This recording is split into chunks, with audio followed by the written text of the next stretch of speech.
কষ্টেই অরূপকে রাজি করালাম মিমিকে এয়ারপোর্টে ড্রপ করার জন্য। অবশেষে মিমির বম্বে যাত্রা শুরু হলো। মৌহার মাথায় এলো একটা আইডিয়া, বাড়িতে নাকি দুর্গাপুজো হবে। কথাটা আমাদেরও মনে ধরলো, মাকেও রাজি করিয়ে নেওয়া গেল। এর মধ্যে অবাক কাণ্ড, মিমি বাড়ি ফিরে এলো। ফ্লাইট কিন্তু ক্যান্সেল হয়নি। আমাদের সকলের ধারণা নির্ঘাত অরূপের জন্মদিন জেনে ও বাড়ি ফিরে এসেছে। বাবা, ফ্লাইট ক্যান্সেল হলো আর ও চলে এলো? ভাবা যায় আমাদের মিমি এয়ারপোর্ট থেকে একা একা বাড়ি চলে এলো, একটিবারও না হারিয়ে। চিন্তার বিষয়। ওটা মোটেও চিন্তার বিষয় নয়। আমি জানি না কেন আমার পুরো ব্যাপারটা কিরকম গন্ডগোলের লাগছে। হ্যাঁ, আমারও একটা কেমন কেমন লাগছে। কেমন কেমন লাগার কিছু হয়নি, নে ব্যাপারটা কেমন কেমনই। আমি খবর নিয়েছি, কোনো ফ্লাইট ক্যান্সেল হয়নি মুম্বাইয়ের, সব ফ্লাইট ঠিক ঠিক করেছে। হ্যাঁ হ্যাঁ, কি বলছো? তার মানে তো তার মানে আমরা যেটা ভাবছি সেটাই কি দিদি ভাই? তাহলে তো মিমির পুরো গন কেস গো। ভাই ওকে এয়ারপোর্টে ছাড়তে গিয়ে কি আরো কেলোটা করলো? আমি বরং উঠি। তুমি আবার উঠছো কেন? বসো বসো বলছি। না মানে বোনের প্রেমের ব্যাপারে কথা বলা এই বয়সে দাদার আর উচিত নয়, সেটা ঠিক হবে না। শোনো, তোমার বোন না ছোট নেই, যথেষ্ট বড় হয়ে গেছে। আর আমি এখানে আলোচনা করছি না আমার ভাইকে নিয়ে। আমি না একটা কথা কিছুতেই বুঝতে পারছি না, জানো তো, মিমি হঠাৎ ফিরে এলো কেন? মানে দেখো, এই বন্ধুর বিয়ে বাড়িতে যাবার জন্যই তো এতদিন ধরে লাফাচ্ছিল। মহুয়া, আমার কি মনে হয় বলো তো, ভাইকে লাস্ট মোমেন্টে এয়ারপোর্টে দেখে ওর আর বম্বে যাওয়ার ইচ্ছেই হয়নি। না না, ওসব কিছু নয়। মনে হয় অরূপের জন্মদিনের ব্যাপারটা জানতে পেরিয়ে ও ফিরে এসছে। সেটাও জেনে গেছে মিমি? ও দিদি ভাই, দিদি ভাই আমার ভাই প্রেম করছে। আমি তো ভেবেছিলাম ওর জীবনে একটা গার্লফ্রেন্ডও জুটবে না। তুমি ভাবো দিদি ভাই। না না না, অরূপ প্রেম করছে কিনা সে ব্যাপারে কিন্তু আমরা এখনো শিওর নই। কেন শিওর নয় কেন? এক হাতে কি তালি বাজে নাকি? আরে না, সেটা কি রে হাবলু, তুই হঠাৎ চুপচাপ হয়ে গেলি, মন মরা হয়ে বসে আছিস কেন? কি হলো তোর? বুঝতে পারলি না বৌদি? সামনে বাড়িতে দুর্গাপুজো, বোনের প্রেম, হাজারটা দায়িত্ব সামলাতে হবে, এনার্জি বাড়াচ্ছি। মিমি কোথায় বলো তো? আগে তো আমরা এরকম আড্ডা মারছি দেখলে ও কখন ঘরে চলে আসতো, আজ এখনো এলো না। সেই আগের সঙ্গে এখনকার অনেক পার্থক্য মেজ বৌদি। ইডিয়েটটা বোধহয় এখন আয়নার সামনে দাঁড়িয়ে সাজগোজ করছে। ওসব কিছু করছে না, টিভিতে একটা ভূতের সিনেমা দিয়েছে, হাঁ করে বসে সেটা দেখছে। একটাও লোক আসতো নেই, জানিস, সব খেয়ে ফেলেছে টেনশনে। নে। সে কি, এখানেও ভূত? আজকে আমার সারাদিনটা ভূতের উপর দিয়ে যাচ্ছে। কেন রে হাবলু, এ কথা বলছিস কেন? আরে আর বলো না, আমার ওই বন্ধু কাম কলিগ অফিসে রজতেন্দু, তার কাছে আজকে একটা গল্প শুনলাম, সত্যি ভূতের গল্প।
না না না না, ভূতের সিনেমা থেকে ভয় পাইনি, মিমি ওইটা দেখে ভয় পেয়েছে।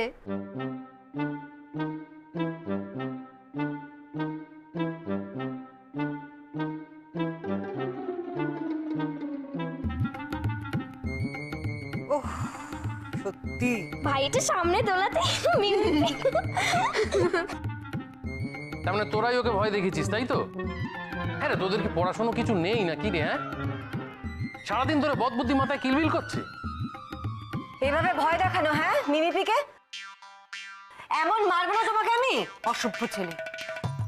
বাপরে বাপ, এমন চেঁচালো মেয়েটা, আমি ভাবলাম কি না কি হলো, সত্যি সত্যি ঘাবড়ে গেছি আমি। জানো তো ওই সিনেমাটাতেও না ভয় সিন হচ্ছিল। আচ্ছা মিমি, ভূতের সিনেমা দেখলে যখন তোর ভয় লাগে তখন শখ করে দেখার কি দরকার? না মামুনি, শুধু একটা জিনিস, পেট রোগা লোকেদের ভূতের সিনেমা দেখা উচিত না। এই না, মিমি মোটেই পেট রোগা নয়। কি? আমি পেট্রোগা? তাছাড়া কি, সবাই জানে সব আজগুবি ব্যাপার, ভূত বলে কিচ্ছু নেই। অত বড় বড় কথা না বলে না নিজে ঘর অন্ধকার করে বসে দেখো না। আচ্ছা শান্তি শান্তি, হয়েছে হয়েছে, ওই চুপ করো তো। এই মামা, এই মহুয়া, মিমির মাথায় একটু জল ঢেল। বৌমনি না জল খেতে বলেছে, মাথায় ঢালতে বলেনি। আর জল তো তোদের আর পুলিশটার মাথায় ঢালা উচিত। আচ্ছা আচ্ছা আচ্ছা, ঠিক আছে ঠিক আছে।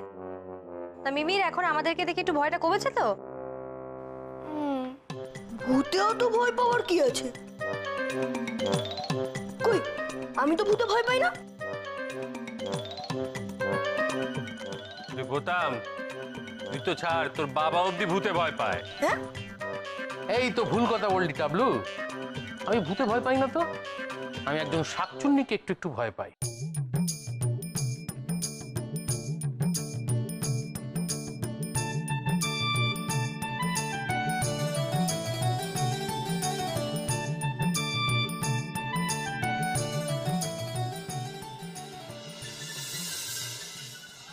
সেটা তোমরা ভূতে বিশ্বাস করো বা না করো, এক একজনের এক এক রকম বিশ্বাস থাকতেই পারে, কিন্তু ভূত যে একটা প্র্যাকটিক্যাল প্রবলেম সেটাও কিন্তু একটা ঘটনা, বিশেষ করে আজকে যা শুনলাম তারপর।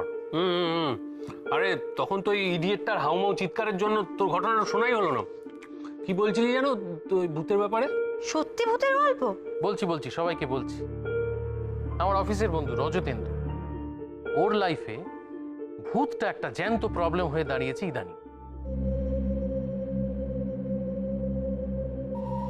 এই হাবলু, ব্যাপারটা একটু খোলসা করে বলতো।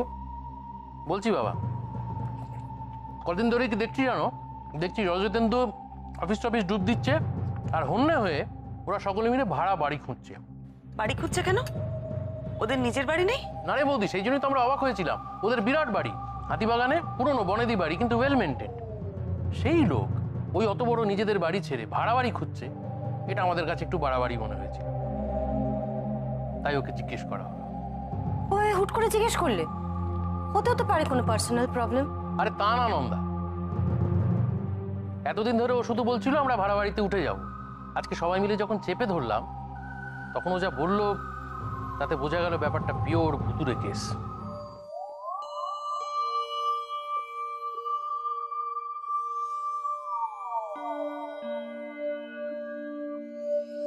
ভুতুরে কেস? ইয়েস, ওদের বাড়িতে মানে রজতেন্দুদের বাড়িতে ইদানিংকালে কয়েকদিন ধরেই নাকি প্রবল ভূতের উপদ্রব চলছে।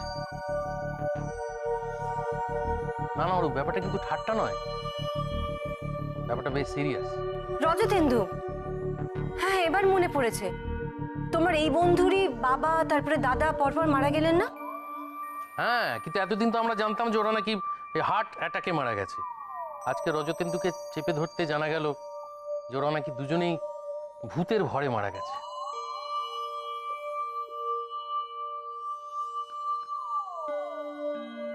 ভূতের ভয়ে ওই বয়স্ক লোক দুটো মারা গেল? এত ভীতু লোক ছিল?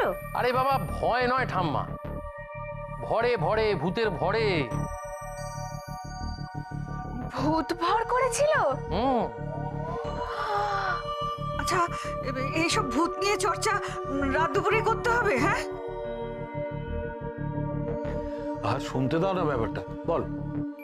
ভূতের ভরে মারা গেছে, এটা তোর কলিগ নিজে তোকে বললো? হ্যাঁ রে বৌদি, ব্যাপারটাকে কিন্তু যাতা ভাবিস না, ও কিন্তু ভালো রেজাল্ট করা ছেলে, বড় ইঞ্জিনিয়ার। ও একটা অযৌক্তিক জিনিস মেনে নেবে, আনসাইন্টিফিক জিনিস মেনে নেবে, এটাও কিন্তু বিশ্বাস করা খুব কঠিন। সেরকম একটা ছেলে বলছে বাবা দাদা ভূতের ভরে মারা গেছে, কি আশ্চর্য না ভাবা যায়। না মানে আজকালকার দিনে দুটো বড় বড় লোক ভূতের ভরে মারা গেল, মানে একটা শিক্ষিত ফ্যামিলি সেটা মেনে নিচ্ছে, এটা জাস্ট মেনে নেওয়া যায় না। ঠিকই বলেছ অরূপ, আমরা জিজ্ঞেস করেছিলাম ওকে, কিন্তু যেভাবে বাড়ির দুজন লোক এভাবে সকলের চোখের সামনে মারা গেল এরকম অস্বাভাবিকভাবে, তারপরে আর বিশ্বাস না করে উপায়ও নেই। হ্যাঁ রে হাবলু, ডাক্তার কি বলেছে? ডাক্তার আর কি বলবে, ডাক্তার বলছে ম্যাসিভ কার্ডিয়াক অ্যারেস্ট। ডাক্তার তো আর ভূতের তত্ত্ব মানবে না। আচ্ছা, দুটো লোক অ্যাবনর্মালি মারা গেল, কেউ পুলিশে কমপ্লেন করেনি? ও পুলিশ আজকাল ভূত ধরছে? না না, ওরা পুলিশে খবর দেয়নি, কারণ ডাক্তার এসে তো বলেছে কার্ডিয়াক অ্যারেস্ট মানে নর্মাল ডেথ, ফলে পুলিশ ডাকার আর কোনো অবকাশই নেই। তাও শুনে কেমন একটা লাগছে না? মনে হয় অন্য কোনো ব্যাপার আছে। মনে হয় কেন বলছো মেজদি ভাই? আমি শিওর এর মধ্যে অন্য কোনো ব্যাপার আছেই আছে। দিদি ভাই, তোমার কি মনে হয় গো?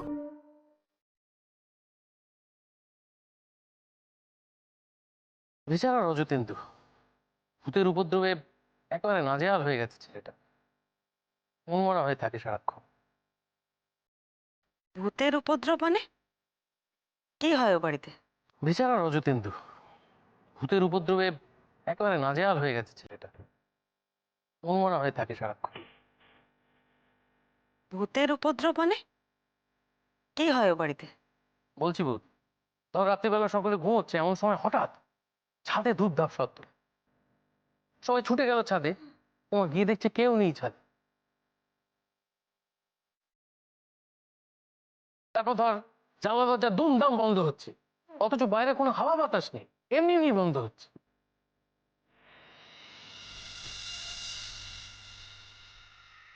আচ্ছা, ভূতের গল্পের বইতে যেরকম থাকে একদম সেরকম? এটাও গল্পই। আমার মনে হচ্ছে কেউ ইচ্ছে করে ওদেরকে ভয় দেখাবার চেষ্টা করছে, এর পেছনে কোনো মতলব আছে। এটা হতে পারে অরূপ, কিন্তু ওদের সিচুয়েশনটা বোঝার চেষ্টা করো। পরপর বাড়িতে এরকম দুটো অস্বাভাবিক মৃত্যু, আনন্যাচারাল ডেথ, স্বাভাবিকভাবে ওরা টেন্স না, ভয় পেয়ে রয়েছে সবাই। দিদি ভাই যাবে নাকি? কেসটা কিন্তু বেশ ইন্টারেস্টিং।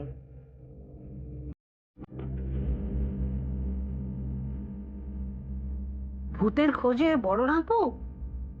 আরে কদিন আগেই তো প্ল্যান্টেড বুজরুকিতে একবারে হই হই ফেলে দিয়েছিল।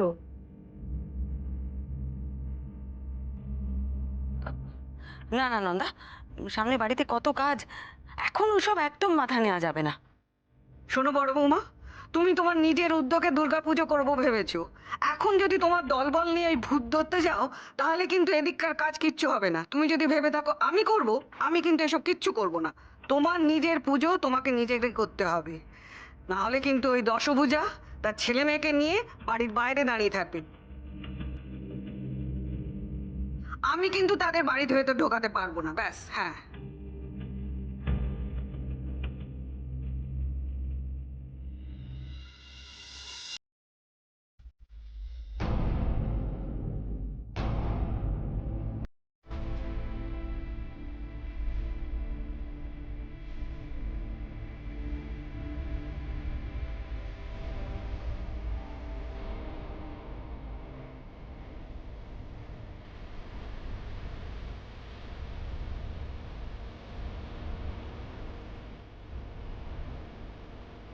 মা, কে?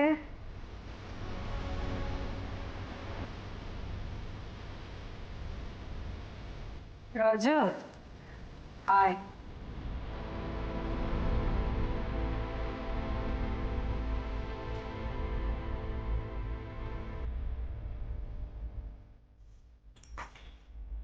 বস।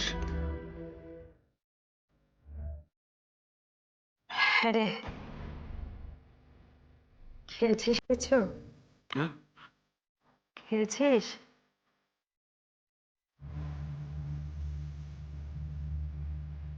খোঁজ পেলে কিছু একটা? না, কিছু একটা ব্যবস্থা হবে মা, দেখছি আমি। একটা বাড়ি পাচ্ছিস না?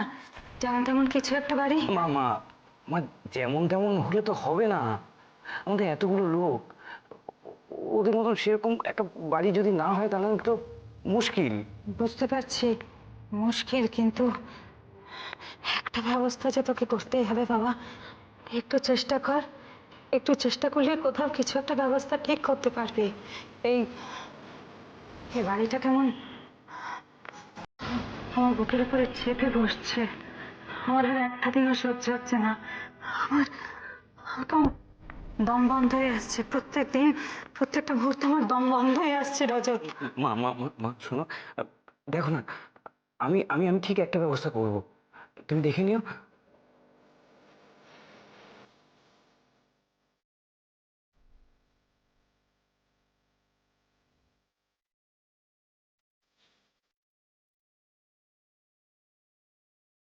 হানা বাড়ি কলকাতার বুকে, সত্যি শুনতে অদ্ভুত লাগছে। আর লোকে সেটা মেনেও নিল। কি আশ্চর্য দেখুন, বাড়িতে অতগুলো লোক, সবার ওই ভূতের কথাই মনে হচ্ছে, কারণ অন্য কিচ্ছু মনে হচ্ছে না। পর পর দুটো মৃত্যু সবার সামনে, আর সেটাও নাকি ভূতে ধরা। অদ্ভুত ব্যাপার। বাড়ির সবার সাথে কথা বলতে হবে, বুঝলেন, নইলে আমি কিছুই বুঝতে পারবো না। হাবলুকে একবার বলবো ওর বন্ধুকে আমাদের বাড়িতে নিয়ে আসতে। না বাবা থাক, পুজোর আগে মৃত্যুর কেস মেয়ে একদম ঠিক হবে না। বাড়িতে এত কাজ, তা একবার ডেকে কথা বলতে তো অসুবিধে নেই। একবার বলি বরং আমাদের বাড়িতে নিয়ে আসতে। এই রে, দেখেছেন, এসব কথা ভাবতে ভাবতে আমি মিমির কথাটাই ভুলে গেছি। মিমির সাথে বসাটা খুব দরকার, জানেন। মেয়েটা যে কতটা জড়িয়ে পড়লো কে জানে। আমরা যেটা ভাবছি সেটা কি আদেও সত্যি, এটা আমাকে জানতেই হবে, বুঝেছেন। কি আজব ছেলে রে বাবা। আমি ওইভাবে হুড়মুড়িয়ে এয়ারপোর্ট থেকে চলে এলাম, তাও কিছু বললো না। অবশ্য বলবেই বাকি যে হাদারাম একটা, বুঝতেই পারিনি আসল কারণটা। সাদে কি ঠাম্মা ওকে পুলিশ বলে? অবশ্য আমার চলে আসার কারণটা কেউ বুঝতেই পারেনি। যদি জানতে পারতো আমি নিজের ইচ্ছে চলে এসেছি, তাহলে তো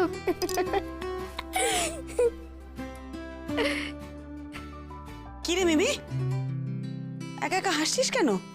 হ্যাঁ, আমি হাসছি? কোথায় কোথায় মানে? এই তো আমি দেখলাম আয়নার সামনে দাঁড়িয়ে দাঁড়িয়ে হাসছিস তুই। তোর, আমি তো এই চুলটা ঠিক করছিলাম। চুল ঠিক করছিলি? কি হয়েছে রে, বল আমাকে। কি হয়েছে? কেন কেন বলো তো বৌমনি। কি ব্যাপার? তুই তো আমার কাছে কোনো কিছু লুকোস না। তুই তো বলিস যে বৌমনিকে সব কথা বলি আমি। তাহলে কি হয়েছে বল আমাকে, হাসছিলি কেন? না না, আমি সত্যিই বলছি। ওই হাসিটা দেখে না আমার একটা কথা মনে পড়ে গেল, তাই হয়তো নিজের মনেই হাসছিলাম। তুমি রাগ করলে? না, রাগ করিনি। আমার ভুলে সুন্দরের উপর তো আমি কখনো রাগ করি না। তো এত রাত অব্দি জেগে আছো কেন? শুয়ে পড়ো। শুতেই তো যাচ্ছিলাম। এ কি দেখেছো? এ বাবা, কি হাল করেছিস বিছানাটার।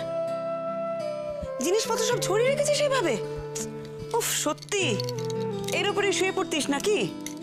মিমি, তুই আর বড় হবি না। নে, আমি সব সরিয়ে দিলাম, এবার শুয়ে পড়। এখানে রেখে দিচ্ছি, পরে আমি সব গুছিয়ে রাখবো। অনেক রাত হয়েছে, শুয়ে পড়।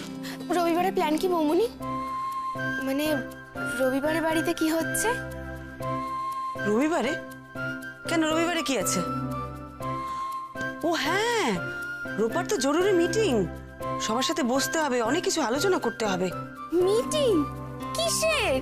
এবার বাড়িতে দুর্গাপুজো করবো না আমরা, সেসব প্ল্যান করতে হবে না? কে কি করবে, কার কি দায়িত্ব, সবকিছু ঠিক করতে হবে তো। কিন্তু দুর্গাপুজো তো অনেক দেরি। কোথায় আর দেরি? মা কি বলে জানিস, দুর্গাপুজোর 1 বছর আগের থেকে প্ল্যানিং করতে হয়। আর আমরা তো হঠাৎ ঠিক করেছি দুর্গাপুজো করব। তোকেও কিন্তু অনেক দায়িত্ব নিতে হবে মিমি। এবার কিন্তু ফাঁকি মারলে একদম হবে না। তুই এখন শুয়ে পড়, ডাক্তারবাবুকে একটা ফোন করি, দেখি কখন ফিরবে। বৌমনি, সানডে তো বার্থডে পার্টি, তাই না? এই রবিবার কার জন্মদিন? ও হ্যাঁ, এই রবিবার তো অরূপের জন্মদিন। তোর মনে আছে? এবার ভাবছি অরূপের জন্মদিনটা না খুব ধুমধাম করে করব। তোর কিন্তু তাতে অনেক কাজ আছে, করবি তো? হ্যাঁ হ্যাঁ, আমি করব। সেই জন্যই তুই গেলি না? না রে, হ্যাঁ, সেই জন্যই তো আমি। না না বৌমনি, আমি সেই জন্য কেন যাব না? আমি তো প্লেনে উঠে বসেছিলাম। প্লেনটা যদি না ওড়ে তাহলে আমি কি করব বলো? সেই তো, কি আর করবি। বোর্ডিং পাসটা কোথায় রে তোর? কোথায় রেখেছিস বোর্ডিং পাসটা? বৌমনি, তুমি দুর্গাপুজো নিয়ে কি একটা বলছিলে, বলো না। না না, আগে বোর্ডিং পাসটা আমাকে দেখা, তারপর সব বৌমনি, কথা। সেটাই তো করানো হয়নি। তুই যে আমাকে বললি তুই প্লেনে উঠে বসেছিলি। আরে বাবা, আমি তো এয়ারপোর্টেই ঢুকিনি, ওই পুলিশটাই তো আমাকে নামালো। আমি তারপর ট্যাক্সি করে চলে এলাম। আচ্ছা, খুব তো মুম্বাই যাবি বলে লাফাচ্ছিলি, তো চলে এলি কেন রে? কেন আবার? আমাকে ছাড়া তোমরা এখানে এনজয় করবে সেটা কোনোদিন হয় নাকি? আমার হিংসে হচ্ছিল, তাই আমি চলে এলাম। পাগলি কোথাকার।